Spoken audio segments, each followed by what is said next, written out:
Ang bawat bukas ko, wala na iba pang inaasahan.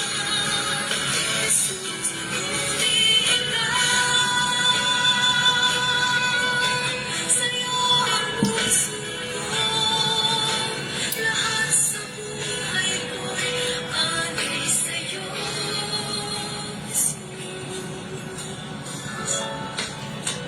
Jesus, ikaw ang buhay sa mundong ito. Sa bawat sandali ako'y iyong-iyo. Ikaw ang laman ng puso't isipan. Sa'yo lamang ang magkailanman. Pag-ibig ko sa'yo inaalay. Dahil ikaw ang bawat bukas ko, wala nang iba pang inaasahan. Jesus, kundi ikaw. Sa'yo ang puso ko, lahat sa buhay ko'y alay sa'yo, Jesus. Dahil ikaw ang bawat bukas ko, wala nang iba pang inaasahan. Jesus, kundi ikaw. Sa'yo ang puso ko, lahat sa buhay ko'y alay sa'yo,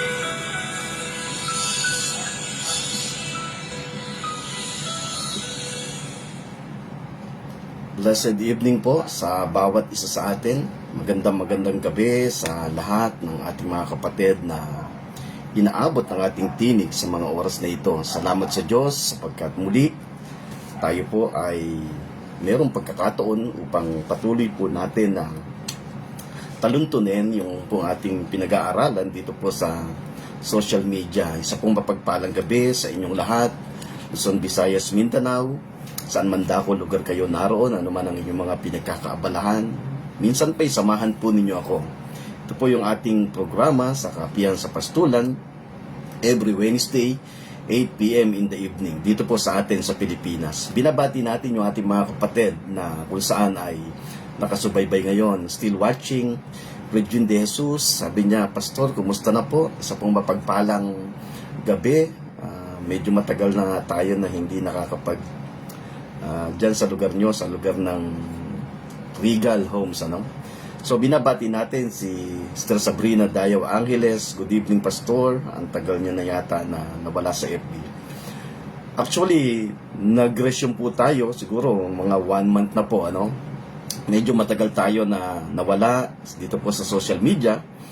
But salamat sa Panginoon sapagkat muli tayo po ay merong pagkakataon upang patuloy po natin na magamit ang social media as a platform na makapagdala ng salita ng Diyos saan man dako lugar kayo naroon. Lalo na't yung ating mga regular na ating nakakasama, sila na kung saan ay merong kapanabigan sa kanilang mga puso na inilalagay ang Diyos. Salamat sa Panginoon. Binabati natin Sister Emily Quinto Riguera, still watching. Good morning here. Good evening po, Pastor Manny. Sapagkat nandoon po siya sa Manteca, California. Binabati natin yung ating mga kapatid dyan sa lugar po ng Manteca, California, sa buhay ni Nanay Penny, and then ni Ate Emily Quinto, and then si Nanay Vicky, Ang kalakasan ng Diyos ay sumainyo, no? Maging sina Kuya Bonnie, sina Ating Judith, sa pong mapagpalang umaga sa inyong lahat. Ganon din yung ating mga kapatid dyan sa lugar po ng Winnipeg, Canada. Binabati natin sina Brother June, ang kanyang buong pamilya.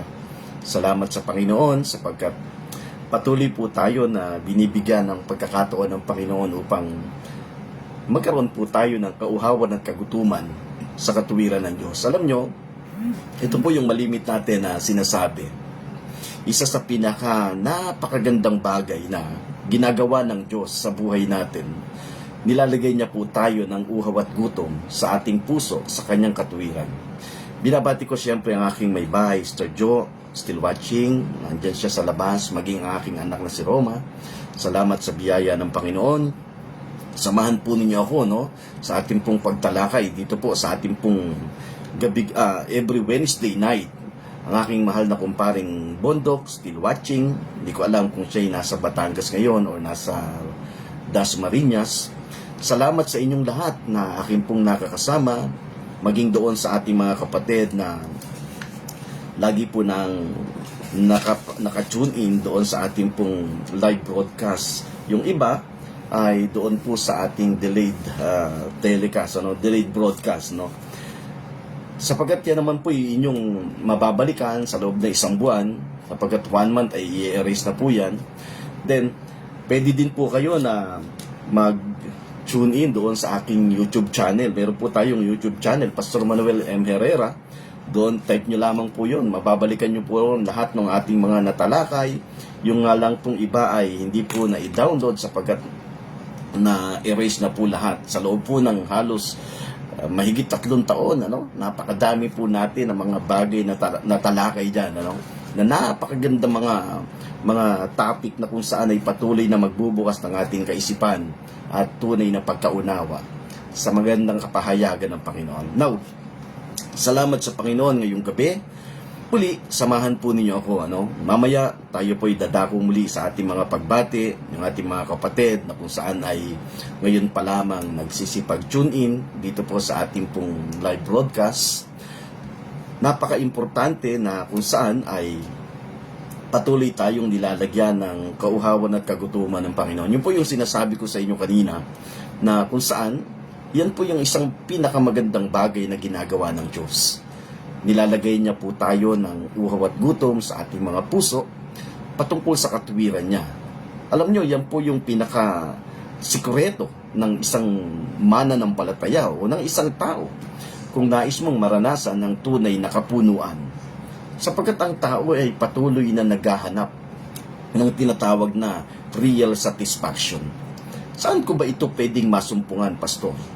Alam nyo, sa banal na kasulatan, wala po tayong ibang bagay na makikita dyan na magbibigay ng tunay na kapunuan, maliban na ang tao ay magutom at mauhaw sa katuwiran ng Diyos. Sapagkat yan po yung sinasabi ng aklat ng Mateo, Kabanatang 5, Talatang 6. Blessed are those who hunger and thirst for righteousness, for they shall be satisfied.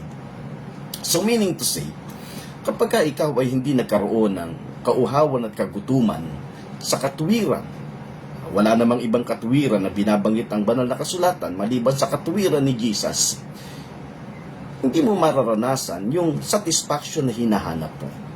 You can never experience the real satisfaction. Kahit sabihin mo na nasa iyo na yung lahat, you have everything, then lahat ng bagay na nakakain mo, gustuhin mong kainin ni nakakain mo, lahat ng lugar na puntahan mo yung napupuntahan mo, pero merong isang bagay na hinahanap ka.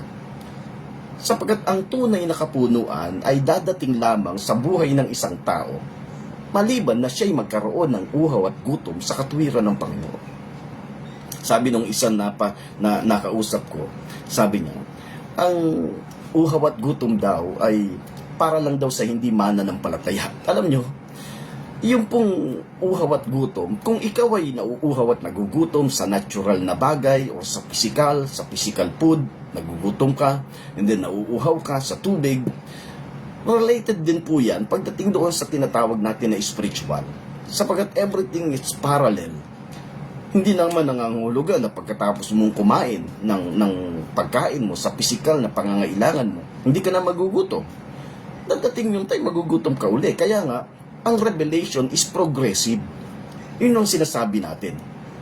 Kaya hindi ako agree doon sa sinasabi ng marami na yun daw uhaw at gutom ay para lang sa unbeliever. Hindi niya po nauunawaan yung kanyang sinasabi. Kasi kung ikaw ay nagugutom sa physical, and then pag kumain kay mabubusog ka, and then it's not assurance na hindi ka na magugutom magpakailanman. Dadating uli yung oras, yung panahon na magugutom ka na naman. Kasi unti-unti yan cycle yan sa buhay natin. Pagkatapos mo makuha yung nutrients ng kinain mo, and then ilalabas mo yung dumi noon, and then ngayon ikaw naman dadating yung oras na magugutom uli. The same pagdating sa larangan ng spiritual. Kapag ka ikaw ay merong uhaw at gutom na nilalagay ang Diyos sa iyong puso, unti-unti yung hinahanap mo na real satisfaction, yan ay iyong masusumpungan at patuloy mo yang mararanasan sa buhay mo. Kaya kung meron mang dala na mensahe, uulitin ko sapagkat ito yung sinasabi ko malimit. Kung meron man pong daladalang mensahe, ang the whole scriptures, walang iba kundi katwiran ng Diyos. Yan po yung totoo. Ang inihahayag ni Apostol Pablo pagdating sa salita ng Diyos, sabi niya, the scriptures revealed Christ's righteousness. Kaya kung ang pangangaral ay walang kinalaman patungkol sa katuwiran ng Panginoon, tandaan po natin, anong klaseng pangangaral yan? Ngayon, ang diversionary tactics ni Satan, meron ngang kinalaman sa katwiran, pero dinivert niya, hindi katwiran ng Diyos, kundi katwiran ng isang tao. Kaya mapapansin mo, halos sa lahat ng pangangaral, ang hinihingi lagi ng nangangaral, kinakailangan mamuhay ka sa katwiran. Kinakailangan mamuhay kang matuwid. Yan ang point nila. Paano mo naman magagawa na mamuhay kang matuwid? Kaya mo ba yun? Yan nga yung sinabi ni San Pablo sa Aklat ng Roma. Pag binasa mo yung Aklat ng Roma, ito yung sinasabi niya. Tingnan yung maigi. In Romans chapter 10, ito yung paalala ni Apostol Pablo. Sabi niya rito, verse 3, sapagkat sa kanilang pagiging mangmang, tingnan niyo ha, sapagkat sa kanilang pagiging mangmang sa katwiran ng Diyos at sa pagsisikap nilang maitayo ang sarili nilang pagiging matuwid. Yan po yung lumalabas na kapag ang isang tao ay walang pagkaunawa sa katwiran ng Diyos, siya ay magtatayo ng sarili niyang katwiran. At napakabigat. Nakakalungkot ng isipin, ngayon meron silang pagkaunawa sa katwiran, pero hindi nila namamalayan yung diversionary tactics ni Satan ay dumadating sa isang sitwasyon na kung saan ang tao ay patuloy na nagsusumikap na siya'y maging matuwid sa harap ng Diyos. Yung katwiran ng Panginoon, tandaan natin, hindi mo yan pinagsusumikapan. Saan mo mababasa sa Bible na pagsusumikapan mo yung bagay na yan? Anong ibig mong sabihin, Pastor? Bakit hindi mo kailangan pagsumikapan na ikaw ay maging matuwid sa harap ng Diyos? Because it is a gift. Righteousness is a gift. Pag ang gift, pag yan ay regalo, hindi mo yan pinagsusumikapan. Hindi mo nga sukat akalain na tatanggap ka ng regalo. Parang ganito. Meron kang isang bagay na tinanggap sa buhay mo, dumating yung kaibigan. Example, dumating yung kaibigan mo galing abroad, and then meron pinatawag ka, meron binigay sa'yo. Pinagsumikapan mo ba yun? Regalo yun. Yun yung sinasabi ng Aklat ng Roma, Kabanatang 5, Talatang 17, patungkol sa katuwiran. Now, mamaya bigyan natin ng diin uli yan. Ngayon, tayo magpatuloy sa ating pong pagtalakay na may kinalaman patungkol sa pagpapagal, sapagkat ang pinaka binibigyan talaga natin ng diin kung inyo pong susubaybayan ang kabuuan ng ating tinatalakay through social media mula nung tayo ay nagbalik sa ating pong pangangaral. Ito'y may kinalaman patungkol sa pagpapagal. Last week, ang ating pong nabigyan ng pansin ay walang iba kundi yung tinatawag natin na silent killer. There is a silent killer inside the church. Hindi namamalayan ng marami yan. Unti-unti, dinadala sila doon. Ano yung silent killer na binigyan natin ng pansin nung nakaraan? Sabi nga natin, if there is a silent killer through the lies of many Christians no other than being self-reliance. Iyan ang silent killer, na kung saan ay dumadating sa point ang maraming mananampalataya na siya ay nangahawak walang iba kundi sa kanyang sarili. Being self-reliance. Lagi po nating tatandaan, wala po tayong magagawa kung wala ang Diyos. Yan po yung napaka-importante. Maunawaan natin at makita natin that apart from Him, we can do nothing. Kasi kapag dumating tayo doon sa point na pinangahawakan na natin kung ano yung bagay na meron tayo, kung ano yung mga bagay na dapat na, yung mga bagay na ginawa natin, wala pong kwenta sa harap ng Diyos yan. Sabi nga, merong isang talata sa aklat ng Isaiah, parang maruming basahan lang yan sa kanyang harapan. Yung bagay na ginagawa mo, hindi mo yan pwedeng maipagmalaki sa harap ng Panginoon. Now, ngayon, bago tayo magpatuloy, gusto ko pong bumasa ng isang talata sa aklat ng Hebreo. Sapagkat dito natin nahanguin, ito yung pinaka-foundational text natin patungkol dito sa ating pag-uusapan ngayong gabi. Kung kayo po ay merong dalang banal na kasulatan, samahan po ninyo ako. Napakaganda ng ating bibigyan ng pansin sa aklat po ng Hebreo. I know na ito ay very familiar sa bawat isa sa atin. In the book of Hebrew, chapter 9, verse 20. Familiar tayo dito sa bagay na ito. Tingnan niyo po yung sinasabi. Basahin ko muna sa Hebrew chapter 9, verse 28. Sa English version, so Christ was once offered to bear the sins of many. And unto them that look for Him shall He appear the second time, without sin unto salvation. Ang sabi po dito sa Tagalog ay gayon din naman si Kristo na inihandog na minsan upang dalhin ang mga kasalanan ng marami. Sa ikalaway pakikita na hiwalay sa kasalanan sa ikaliligtas ng mga nagsisisampalataya sa Kanya. So salamat sa pagbasa ng Kanyang salita ngayong gabi na kung saan ay patuloy nating bibigyan ng pansin dito po sa ating pagtalakay. Binabati natin, andyan nakatune in ngayon, sina kapatid na June, dyan sa lugar po ng Winnipeg, Canada. Maging dyan sa lugar po ng Panapaan, sina Sister Tess, still watching. Blessed evening sa inyong lahat.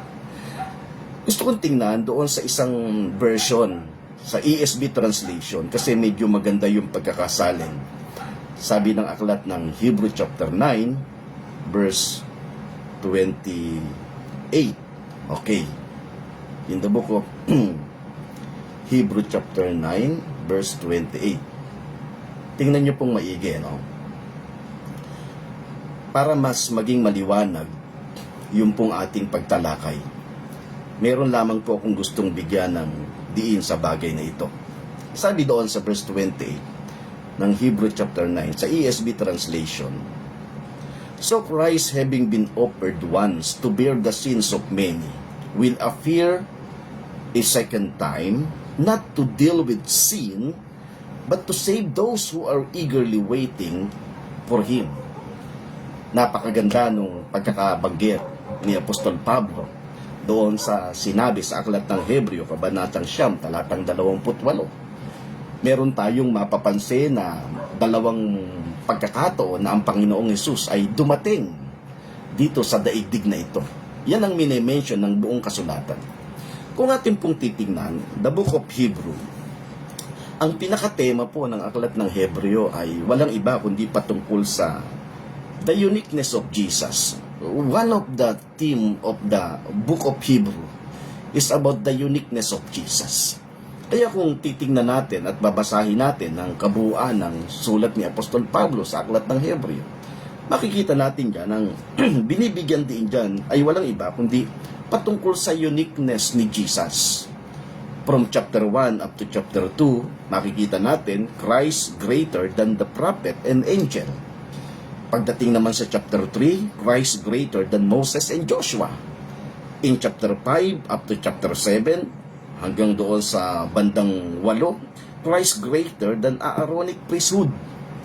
Then pagdating doon sa chapter 8 and to chapter 10, at andito yung ating pong binasa kanina, Christ's new covenant greater than the old. Kaya nang si Jesus ay dumating dito, makikita natin na He is greater than the old covenant. Ang nakakalungkot isipin ngayon, napakadaming mga mananampalataya na andoon pa sa lumang tipan. Now, hindi natin bibigyan ng pansin yan. Ang gusto kong makita natin ngayong gabi, yung sinabi doon sa verse 28 ng Hebrew chapter 9. Napakaganda nung pagkakabanggit ni Apostol Pablo. Sabi doon, so Christ having been offered once to bear the sins of many.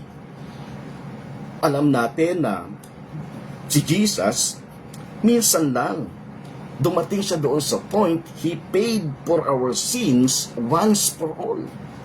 Kasi, ito nga yung sinasabi natin. Sundan natin yung sinasabi ng marami. Pastor, kung hindi kasalanan ang biggest issue between God and man na sinasabi mo, mukhang napakahirap paniwalaan at tanggapin. Sapagkat halos lahat ngayon sa pangangaral, ang focus nila ay walang iba kundi kasalanan. Okay, sabihin na natin. I-consider natin na kung saan ay talagang kasalanan. Sundan natin yung bagay na yan. Maliwanag yung sinasabi ng aklat ng Hebreo na kung saan Jesus paid for our sins once for all. Kung sinasabi mo na yan ay biggest issue between God and man, dumating si Jesus, He paid once for all. Binayaran niya yan. Sinettled niya yan. Minsan niya lamang ginawa yung bagay na yan. Kaya nga dito sa ating pag-uusapan, tinawag ko ang message natin ngayong gabi, paid forever Bayad na magpakailanman. Walang ibang pinakamaganda na maranasan ng isang tao, kundi yung ikaw ay maunawa mo, na like for example, may pagkakautang ka, pero merong umako na ito'y bayaran. Hindi mo na ito aalalahanin pa, wala ka nang aalalahanin pa dyan na weekly or monthly, huhulugan mo ito para mabayaran mo. Walang ganoon. Ang Diyos, binabanggit niya, maging dito sa banal na kasulatan na binasa natin. The scripture says, Jesus paid for our sin once for all. Sa verse 28, letter A. Now, yung sinasabi ko sa inyo kanina na meron tayong makikita na si Jesus ay dumating dito, merong minention ng banal na kasulatan, yung dalawang pagdating ng Panginoon. Or sabi doon, 2 times coming into this world. Alam natin yung una, yun ngang pagbabayad niya ng kasalanan. Or sabihin na natin, tinubos niya yung kasalanan, inalis niya yung kasalanan, kung talagang kasalanan. Doon sa una niyang pagparito, inalis niya yun, sinettle niya yun. So meaning to say, problema pa ba yun? Hindi na problema yun. Kung ikaw ay mananampalataya, dapat nauunawaan mo yun. Kasi yun naman ay para sa mananampalataya, ha? Sabi nung isang nakausap ko, minsan sabi niya, Pastor, yun ba'y para sa lahat? Sabi ko, para sa lahat ng anak. Kasi hindi naman lahat ng tao anak ng Diyos. Yan ay para sa tupa. Ang sabi niya, paano yung binabanggit ng Bible? For God so loved the world. Alam nyo, yung world na tinutukoy doon, yan ay group of people or group of believers. The world of sheep. Hindi po yun totally na para sa lahat na kung saan ay lahat ng tao. Wala pong ganoon. Ngayon, tingnan nyo pong maigi para mas maging maliwanag. Anong sabi dito? Tingnan natin yung sinasabi sa aklat ng John para mas malinaw sa atin. No? In the book of John chapter 17, para lang maging maliwanag yung sinasabi ng marami na kung saan hindi niya kayang tanggapin na ang Panginoong Hesus ay dumating dito sa daigdig na ito para yun sa kanyang mga anak, para yun sa mga tupa. Ang sabi doon, John chapter 17, that is a prayer of Jesus para sa mga disipulo. Ang sabi niya roon, I pray for them, I pray not for the world. O tingnan mo, kung i-consider natin na yung John 3:16 ay yung para sa lahat na yan, ito maliwanag yung binabanggit niya. I pray for them.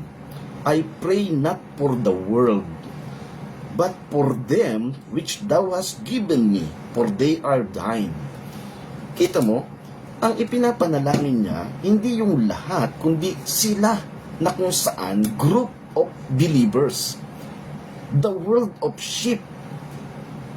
Very specific. I pray for them. I pray not for the world, but for them which thou hast given me, for they are thine. So ang Panginoong Yesus, yung pagtubos niya o yung pagsettle niya sa lahat ng mga bagay na kung saan sinasabi natin na kasalanan, He paid for our sin once for all. That's enough. Tapos na yon.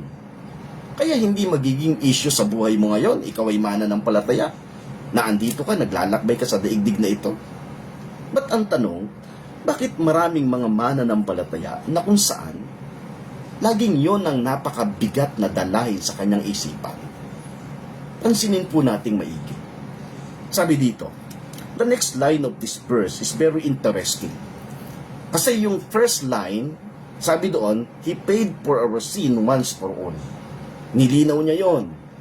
Sinettled niya doon sa first line ng talata in Hebrew chapter 9 verse 28. But pagdating doon sa next line, makikita natin, ang sabi doon, it telling us, He's coming back a second time not to carry any burden nor to deal with sin, but rather to bring full salvation. Yun ang maganda. Kung dadating man ang Panginoon sa ikalawang pagparito ng Panginoon, not to deal with sin. Why? Because it has been settled. Tapos yun. Sinettled niya na yun nung una niyang pagparito. Kaya malinaw yung sabi sa ikalawang talata na makikita natin doon sa next line ng talata.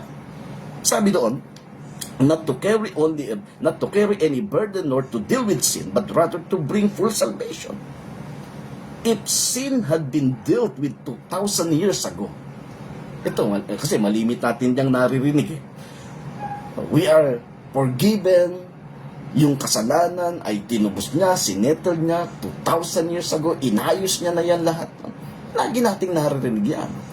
Now, if sin had been settled, if sin had been dealt with 2,000 years ago, why do they keep preaching strongly about it? Bakit ito pa rin ang laman ng pangangaral? Bakit napakadaming mga mangangaral ngayon? Yan pa rin lagi yung laman ng kanyang pangangaral. Alam nyo, ito, malungkot man, pero hindi ko alam kung kayang tanggapin ng marami. Kapag ganyan ang laman ng pangangaral, this is a blatant disrespect for what Jesus did on the cross. Gaano kabigat yan? Yan ay lantaran na pag walang galang doon sa ginawa ng Panginoong Hesus doon sa krus ng Kalbaryo. Kasi parang sinasabi mo, anong saysay ang ginawa niya doon sa krus? Wala pa ng sense yun. Hindi pa pala tapos. Kulang pa pala. Hindi pa ganoon yun? Ganoon kabigat. Sabi noon, this is blatant disrespect for what Jesus did on the cross. Insulting of Jesus and His finished work. Gaano kabigat yan na kung saan ay parang lumalabas na yan ay insulto. Kapag ka ang laman ng pangangaral ay patungkol pa din sa bagay na yan, yan ay napakabigat. That is a insulting to the finished work of Christ. Kaya, yung iba, sabi niya, alam mo, kapag ka hindi mo binigyan ng bigat ang kasalanan, napakabigat niya. Yan ay isang napakatinding pangangaral na kung saan ay isang strategy ni Satanas. Kita mo, pati si Satanas dinamay mo pa. Ang totoo po niyan, tapos na po yan. That is settled. Paid forever. Yan ang sinasabi ng Bible. Now, gusto kong makita natin yung katotohanan sa bagay na ito. The truth of the matter. Tingnan nyo pong maigi. Sabi dito, it was done away with on the cross. Tinapos niya to. Sinusundan natin yung sinasabi ng marami na kung saan ay kasalanan. Tinapos niya yan doon sa cross. Settled siya. And then, when Jesus died, tingnan niyo pong maigi, nung mamatay si Jesus, when Jesus died, sin died with Him. Namatay din yung kasalanan. Kaya wala siyang, kaya nga sabi ng aklat ng Korinto, where is your sting, O death? Nasaan ang kamandag mo? Wala nang kamandag. Walang kamandag ang kasalanan. Kasi ang kamandag ng kasalanan ay kamatayan. So mula doon sa kamatayan, inilipat tayo sa buhay. O mula sa kadiliman, inilipat tayo doon sa liwanag. Nasaan yung kamandag? Wala. Yun ang katotohanan. That's the truth of the matter. Dito sa pinag-uusapan natin ngayong gabi. Napakaliwanag yan. Now, tingnan natin. In John chapter 6 verse 10. Romans chapter 6 verse 10. Tingnan natin. Sa aklat ng Roma, kabanatang 6, talatang 10. Sabi doon, For in that he died, he died unto sin once. But in that he lived unto God. See? So, when Jesus died, sin died with him. Namatay din yun. Kaya yung kamatayan ng Panginoong Hesus, tandaan natin, napakalaking bagay na dapat ay maunawa natin. Kung ang isang mananampalataya, kung sinasabi niya lagi sa kanyang sarili, namatay si Jesus para sa akin, para tapusin ako sa kasalanan, bakit hanggang ngayon issue pa rin sa buhay mo yung bagay na yan? Bakit hanggang ngayon hindi pa ba rin tapos yan sa buhay mo yung bagay na yan? Ito yung katotohanan. The truth of the matter. It was done away with on the cross. Then, when Jesus died, sin died with him. And then, when Christ resurrected from the grave, sin did not resurrected with him. Hindi lang nanatiling patay ang Panginoong Hesus. Doon sa pagkamatay, kasama rin namatay ang bagay na yon. Pero mula sa kamatayan, dumating ang punto sa buhay ng Panginoong Hesus. He was resurrected. When Christ resurrected from the grave, sin did not resurrected with him. Hindi nag-resurrect ang kasalanan. And then, sin remained dead on its grave and did not come to life. Kaya wala ngang sting wala ngang kapangyarihan Ang nakakalungkot, nung namatay nga ang Panginoong Hesus, kasama niyang namatay, pero nung nabuhay siya, hindi kasamang nabuhay. Pero maraming mangangarap ngayon, binubuhay. Yun ang malungkot. Taki mo patay na, nire-resurrect mo pa.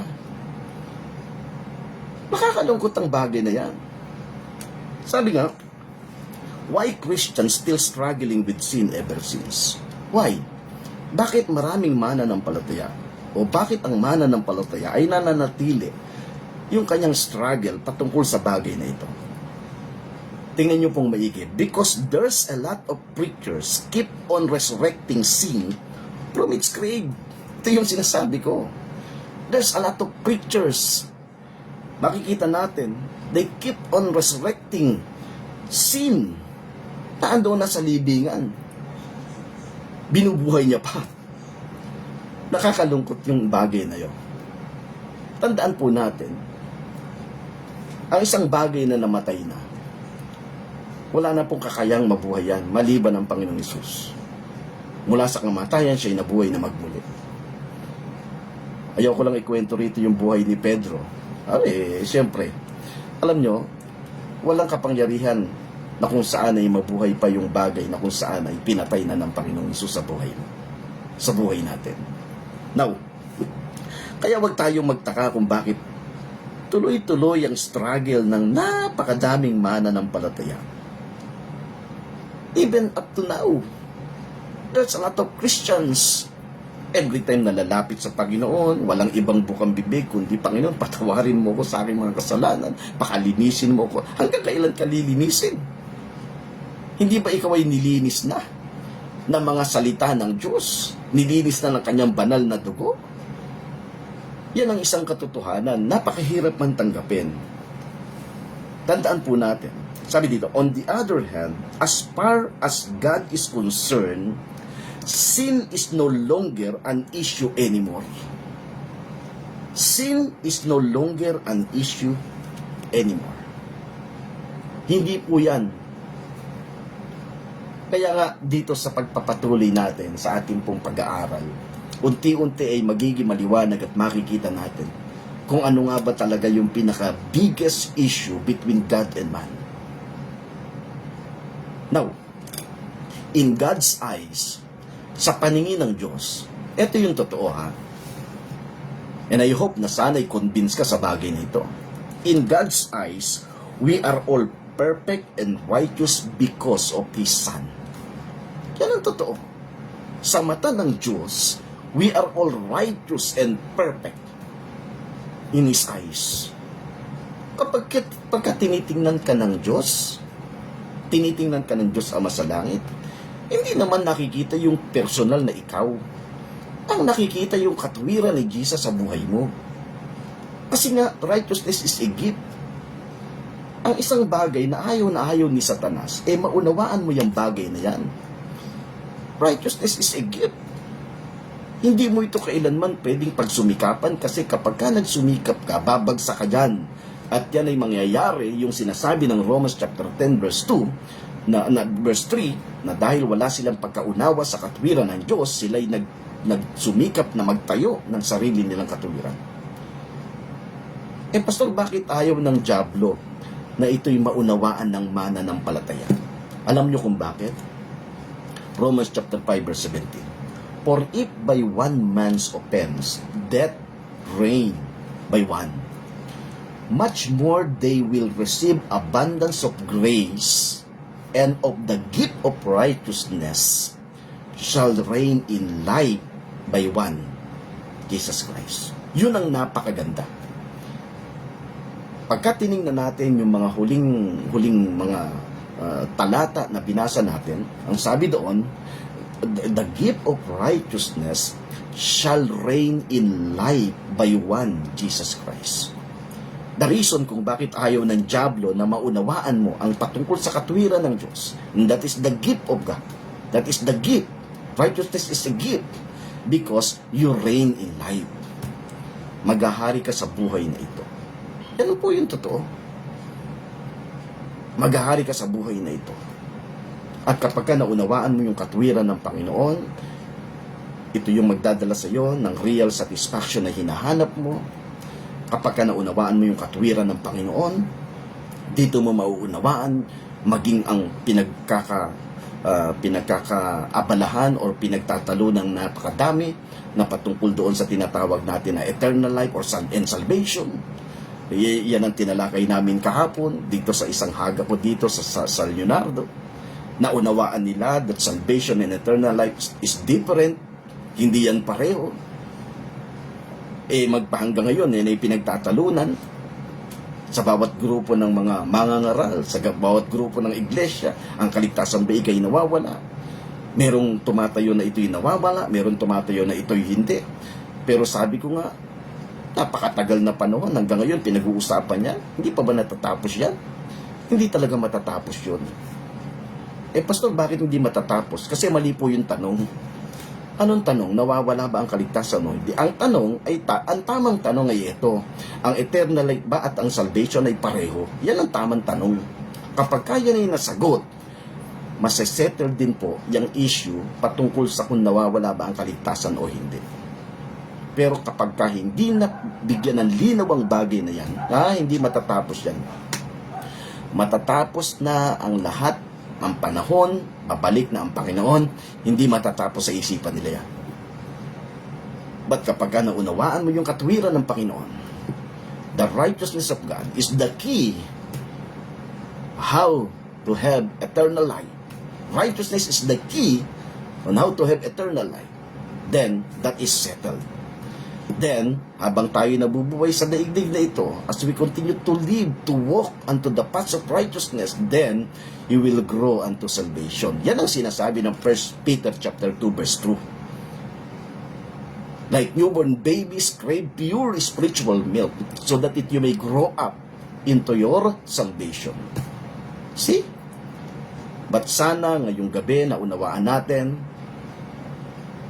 we are paid forever. Lahat ng bagay, lahat ng utang, pagkakautang na meron ng tao, Ang anak niya, ang mananampalataya, paid forever. That is settled. Praise God. Salamat sa Panginoon ngayong gabi. At anuman ang iyong pinagkakaabalahan, sino ka man na kung saan ay inaabot ang tinig na ito, kung hindi maliwanag sa iyo ang aking binahagi, gusto kitang sandali na samahan sa aking maikling pananalangin bago tayo dumako sa ating pong mga pagbate. Tayo pong lahat ay manalangin. Just close our eyes, let us pray. Dakila naming Diyos na makapangyarihan sa lahat. Salamat po ngayong gabi sa pagkakataong binigay mo sa amin. Salamat sapagkat kahit maikling oras at panahon ay patuloy mong binubuksan ang aming isipan at puso.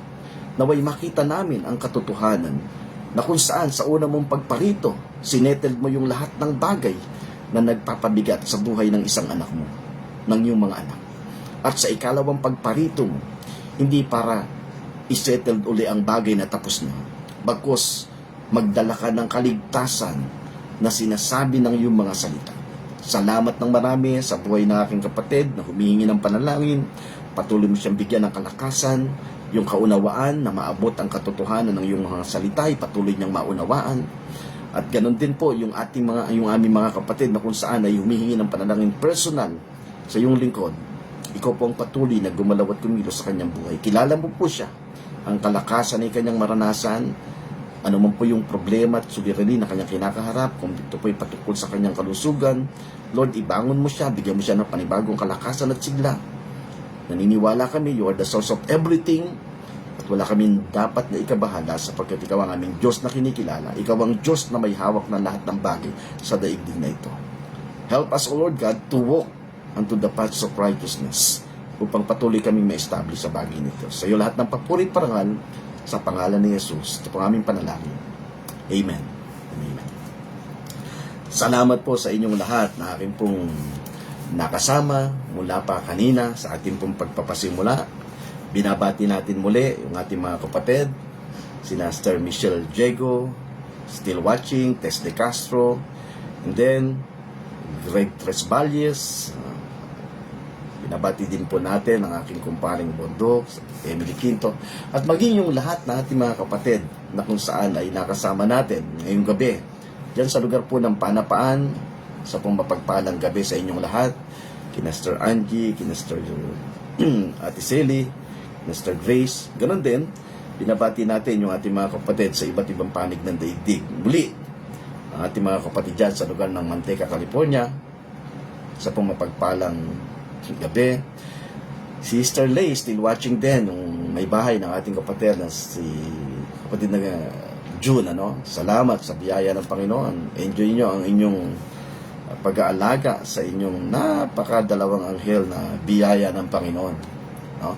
Ganon din, binabati natin yung ating mga kapatid dyan sa lugar po ng New Zealand, ang mag-anak ni Sister Joe Ongkol. Hindi man siya nakakasabay sa ating live broadcast, pero sabi niya, pagkaka siya ay off sa trabaho, pag uwi ng bahay, ay nag-tune in siya sa pumapagpalang araw sa inyong lahat. Ang kanyang asawan si Brother Arvin, at maging yung kanilang dalawang anak. Salamat sa biyaya ng Diyos. Ganon din, yung lahat ng ating mga kapatid sa lugar po ng probinsya, maging dyan sa Cagayan, yung Brother Arthur, ganon din sa lugar ng Mindoro. At binabati din po natin ng ating mahal na Brother Joel, ang Araw Philippines. Hindi tayo makakapag-gawain doon sa araw ng Biyernes or Huwebes sapagkat meron po tayong inaasikaso regarding po sa ating kalusugan. Ganon din, binabati natin yung lahat ng ating mga kapatid dyan sa lugar ng Malagasang, ang aking nanay Glo, and then yung aking ate, at syempre ang aking dalawang anak na si JM at si Roma, maging si Prince na kanyang asawa, sa pong mapagpalang gabi sa inyong lahat. Salamat sa ating lahat. Ito po ang programa ng Kapiyan sa Pastulan, every Wednesday night, 8 p.m. in the evening, dito po sa Pilipinas. At kung gusto nyo po na mapanood yung ating mga naging live broadcast ng mga nakaraan pa, pwede po kayo mag-subscribe doon sa ating YouTube channel, Pastor Manuel Herrera. I-search nyo naman po yon. At salamat sa biyaya ng Diyos na patuloy na nag-uumapaw sa buhay natin. Lagi po nating buksan ang ating kaisipan at puso patungkol sa katwiran ng Panginoon. Sapagkat once na maunawaan natin ang patungkol sa katuwiran ng Diyos, we reign in light. Yan po yung sinasabi ng banal na kasulatan. Salamat po sa inyong lahat. Ito po ang inyong nakasama, Pastor Manuel Herrera. Minsan pa, tayo po ay magkasama-samang muli hanggat tayo po ay binibigyan ng pagkakataon ng Panginoong Hesus. Amen and amen.